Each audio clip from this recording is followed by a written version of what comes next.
Alright, so Wasabi, welcome back to the channel. This video is about the announcement for WoT Plus, just to explain what it is and show you whether it's worth paying for. We're also going to talk about the tank that can come with it as you pay for the service, and we'll also show some game play from that tank as well. Alright, so what is WoT Plus? It's basically a monthly subscription. In Australian dollar terms, it's about just over $12 a month, so it's sort of akin value or price to something like Netflix, where you're getting access to movies, etc. But in terms of WoT Plus, let's go through what you get. Alright, so highlights, gold reserve. So while playing in battles, you can earn gold.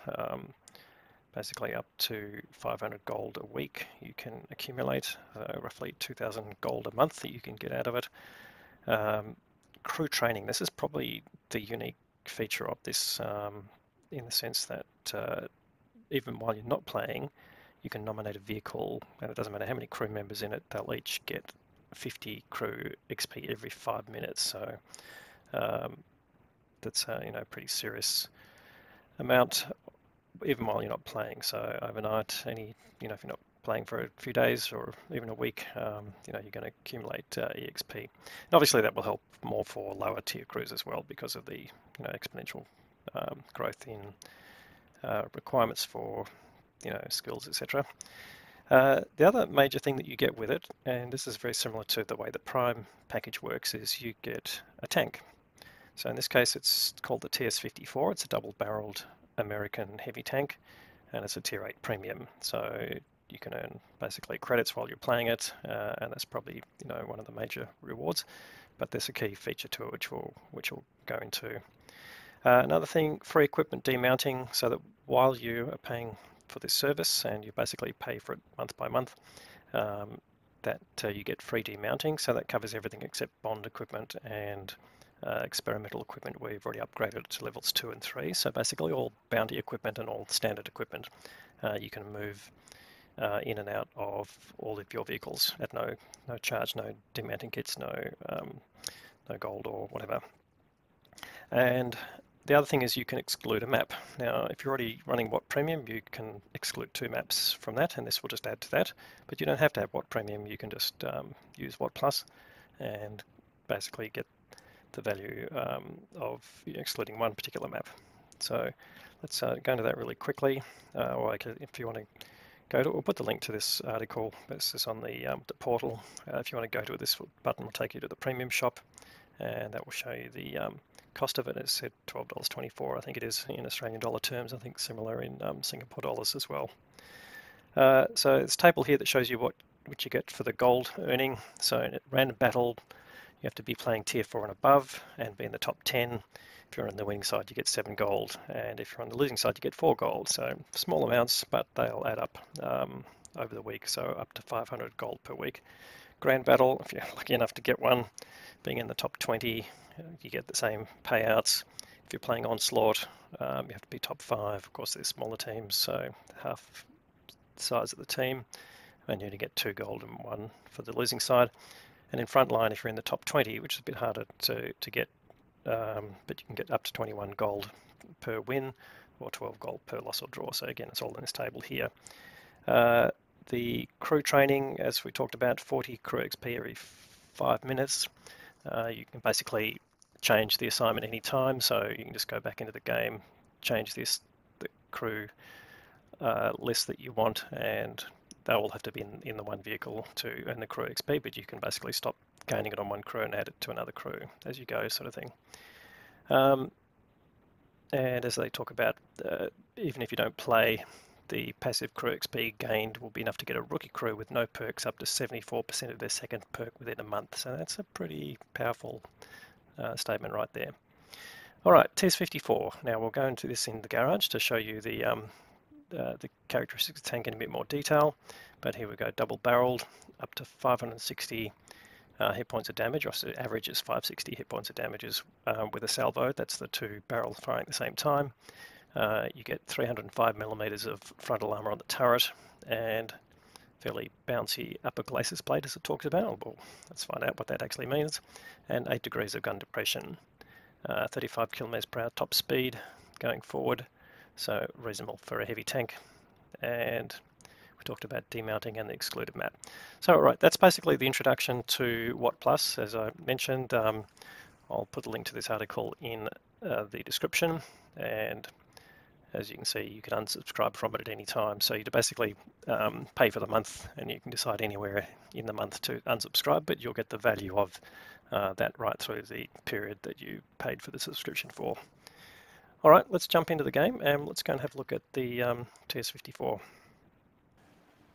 All right, so here is the TS-54.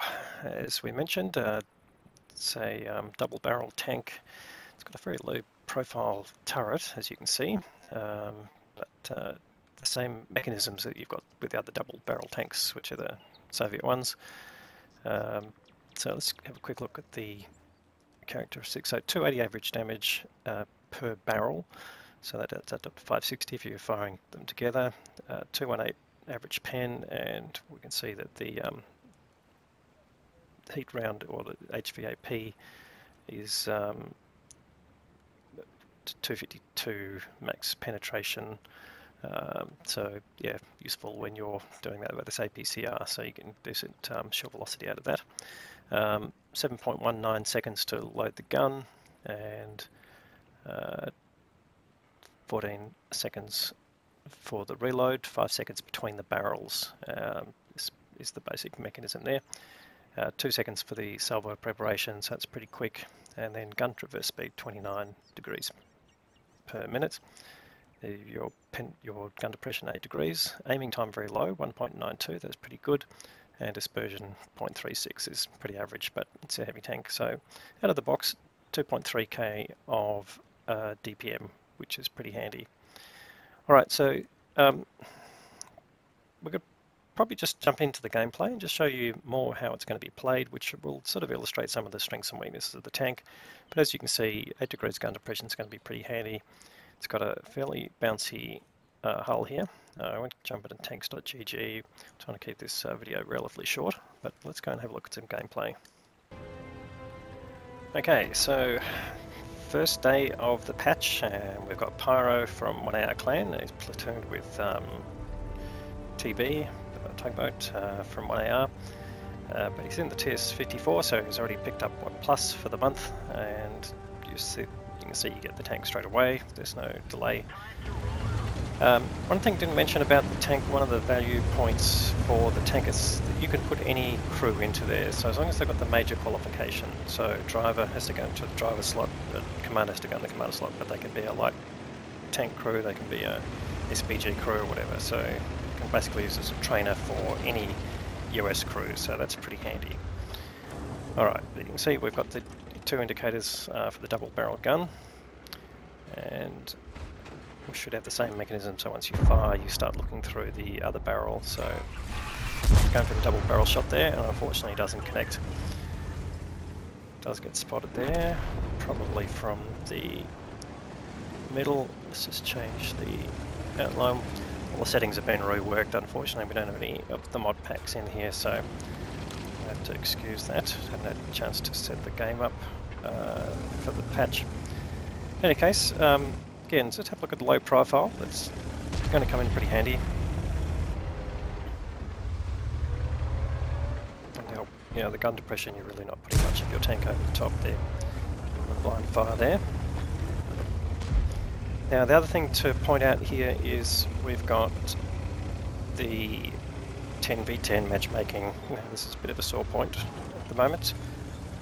This came in this patch and designed for the ANZ server, where people time out a lot, particularly the higher tiers. But it seems there's been a bit of a bug in the way it's been implemented, and a lot of games were coming out on the day as 10v10, although we've got anecdotal information to say that players were getting 12v12 and 13v13, so it's not quite as simple as it sounds. But nonetheless, I think we're going to be looking at this very carefully to see whether that matchmaking change has any benefit, and whether they'll keep that in the game. It's going to be seen, but probably not without any change.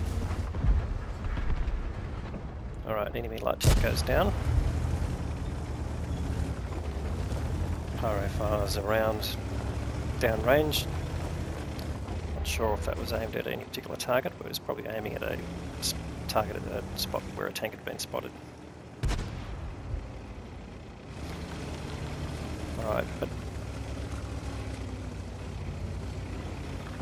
his team's already lost 2 tanks, and here he's being challenged by the enemy ELC even 90, and he's going to have a chance to get rid of him just about now, and there he goes. Alright, so they're starting to even it out. But 10v10 now, it's basically, I'm not going to tell people how to play 10v10, but you can make basic assumptions about it. There are other 10v10 modes, and they all pretty much play out the same sort of way. That is, keep together as much as you can. That concentrates your firepower. And if you spread yourself out across the map, or you're out there by your own, you're likely to get overmatched by the enemy, and you're not going to get the result that you're looking for. Alright, just going for the double barrel fire there. Now, blind shot, did that go in? It's not really clear. I didn't really see a splash at the time.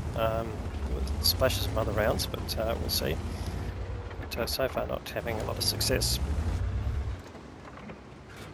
Goes for another blind shot there again. No splash coming up, so just really hard to tell.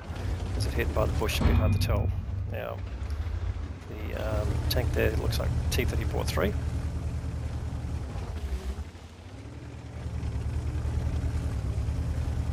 And I guess what they really want is for the enemy to push on them, not have to keep going around the corner and be shot at from the back.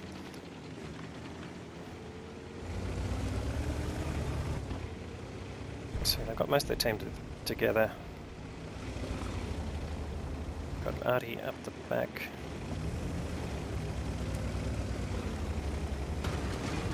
And a couple of TDs guarding the middle. But I can guarantee you they're not getting much of a view of what's going on, because most of the action is on each side of the map, which is again typical for the Steps map. Alright, so coming back down to the 1-2 line. The TB's been up the top, but so you can't spot all the way down there, so it's just relying on the enemy coming around the corner.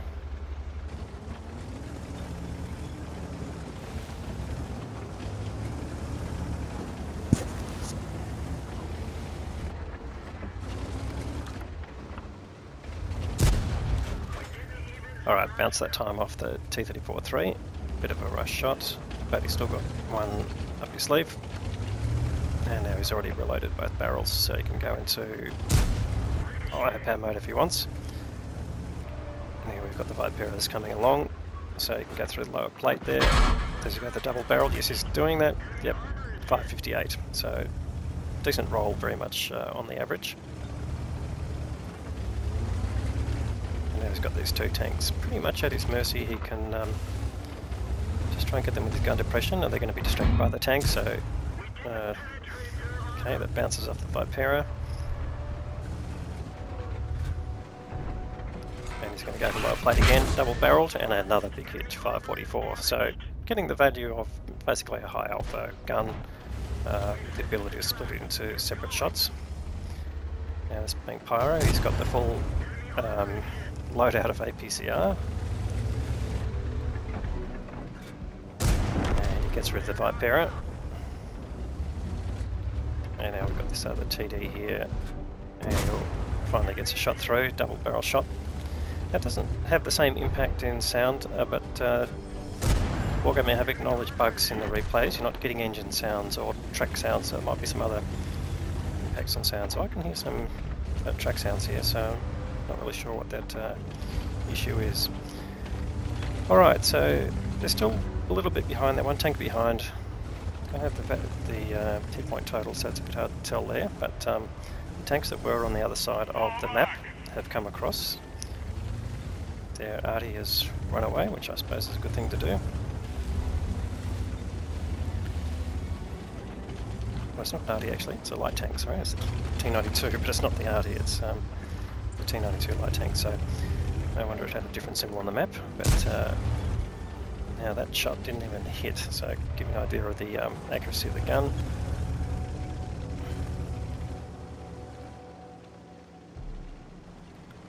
So I think what we've got there is an IS-3A and the T-34. So let's see if we'll get out of the alt. Yeah, there you go. So we've got the overhead markers around the wrong way. Should be the names on the alt key, not the other way around. Alright, so tugboat puts in a hit there. Can you get another shot lined up? Oh, we just missed out on a shot there, but someone's back around the corner. So there's basically 3 tanks up here. Not sure who's that running away, might have been the 1390.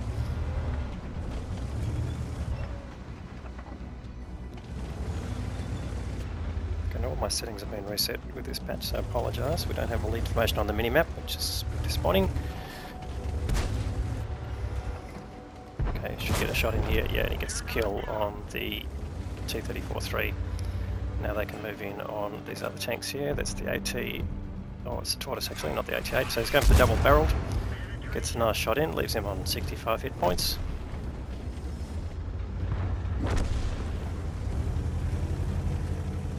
T-92 takes him out, and now it's just down to the IS-3A and the 1390. Anyway, Pyro having a bit of a day out. It's already on 3.6k, and don't forget this is a 10v10, so there's effectively 5 less tanks in the game than you would be used to. So if he's going to get 4k, which I think is quite possible, there's 1390 dies, but he should get a hit in on the IS-3A. IS-3A knows he's coming. He's going to be double-barreled. Can afford to take a hit or two from the IS-3A. He's already at 4.2k. Can he get some more?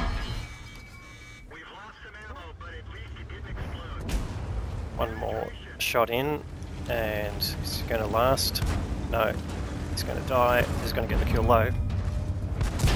Alright, it is in fact Pyro, so it doesn't get a lot of damage out of that, but 4.5k out of a 10v10, that's pretty impressive. Let's go and have a look at the details of that. For Pyro, we'll have a look at the team score in a second, but 4.5k of damage, so it doesn't look like any of those blind shots went in. 4 kills, and he's earned the high caliber award as well. So 1502 base, so it's definitely an ace tanker value, so it's not undervalued at all. And finished on top there, so big carry there from Pyro. And he's a good player, so it's sort of understandable there, but I think the tank stood up quite well in terms of bouncing shots. In fact, if we have a look at that excellent detailed report, so damage blocked by armor 1570, so I think that's quite reasonable there. Damage output 4.5k, so he's ended up firing 30 shots, 25 hits, so that gives you an idea of the accuracy of the gun. Bounced a few there. Now, you did have some payments here, so mission payouts 105,000, and that might have included first win of the day. Bonus there, personal reserves running 61, so there's 160k there of extra payments there.